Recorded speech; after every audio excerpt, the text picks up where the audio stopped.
And I know you're an incumbent. Kind of just tell me, why are you running once again to stay on city council? Yeah, well, I'm running for reelection because I love what we have built with this city together. And over my 20 years of giving back and service, my education, everything I have learned and what we've done, I've seen Portage at its strongest. And I know that you need qualified leaders to step up and do that job.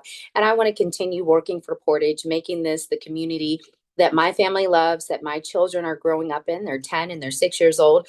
And I want to make sure this is a place where other families want to live, to work, to grow their businesses, and to be a model for other communities. And I know that I can continue to do this job and be a model for other municipal governments.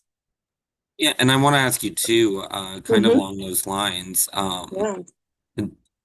Obviously, we know politics at times can become contentious. There were a group of other candidates saying Hmm. that Portage needs new leadership. What would you say to that? I would say, right now this leadership is doing its job. We have worked well together. We have weathered many storms, literally and figuratively.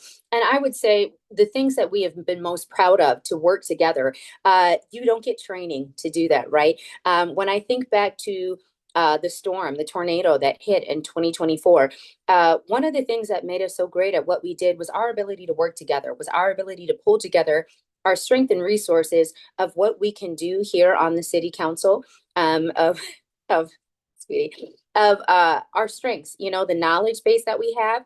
And there's no municipal training that you can go to for that. Michigan Municipal League has phenomenal trainings, but there's not one that teaches you what to do when you get down into the trenches and into the storm. And that really comes from your ability of experience, leadership, how you work well together, and who you pick to put into your city administration to do that job. And that is why it is so important to have those who are qualified to be able to do this work. And I want to ask you too, and this is kind of just a broad question. What are some of the big issues facing Portage right now? What are some of the things that you want to focus on if you were to get another term? Yeah, I think small business, I have spearheaded that with Councilmember Miller.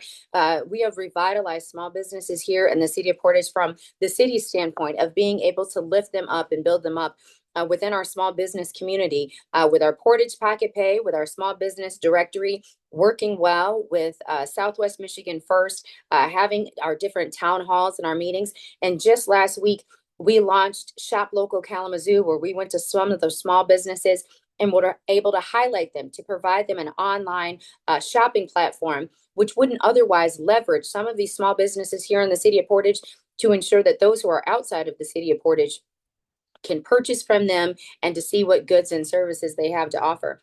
Then we have our farmers market. That's a multi-million-dollar development that has been in the works for several years, and I'm proud to have served on that committee for that. We broke ground on that, and if you drive past on Center Avenue, you will see that we are well underway. That endeavor is going to put us again in the city center to ensure that we have farmer markets that are comparable to others. And that's what we want to see. We want to see small businesses. We want to see our farmers being able to come out. We know that they are hurting right now. So we want to do our part to ensure that Portage creates an opportunity for those small businesses to thrive. And we also want to create a space where our community can come together, not just on a Sunday, but utilize the spaces that we already have. And then last, our neighborhood engagement.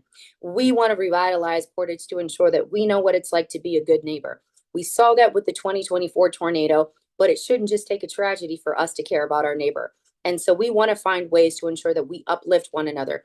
We just did that with Councilmember Miller and I doing our Battle of the Bins, coming together, raising 3,840 pounds for 12 baskets, which is one of our nonprofits. We did that to be proactive because we knew that there were budgetary cuts to help them. But this goes back to that neighborhood engagement. It's not just thinking about me, it's what can I do for my neighbor? Reaching out to them, calling them, checking on them. Right now, times are hard, but sometimes we just need someone to be there. Help me get my groceries, grab my mail, say hello to my children, check on them. I think about the fact that we're here in Indiana and the number of times that as we went to the different homes in Indianapolis here with our friends, they were talking about their neighbors. And we were a good 4 or 5 blocks over. That's what you want to think of your neighbor, not just the person whose house is directly in proximity to mine, but those who are in my community. And that's what I have in my neighborhood. And that's what I want to ensure the rest of Portage feels like. Final question for you. Just a few days till election day. At the end of the day, what would you say to someone if they're still undecided? I would say this is the Portage that you know, this is the Portage that you love, and together we can build it stronger. But we need qualified leadership to do that. We need leaders who listen, act, and care. And I am one of those leaders. I'm qualified, I care, and I get the job done. My record proves it, and those who serve with me know that I am there time and time again. I give of myself, I attend all meetings. I'm proven, I'm qualified, I'll get the job done. Let's move forward, Portage, together. Councilmember Young, I appreciate your time. Thank you so much. Thank you.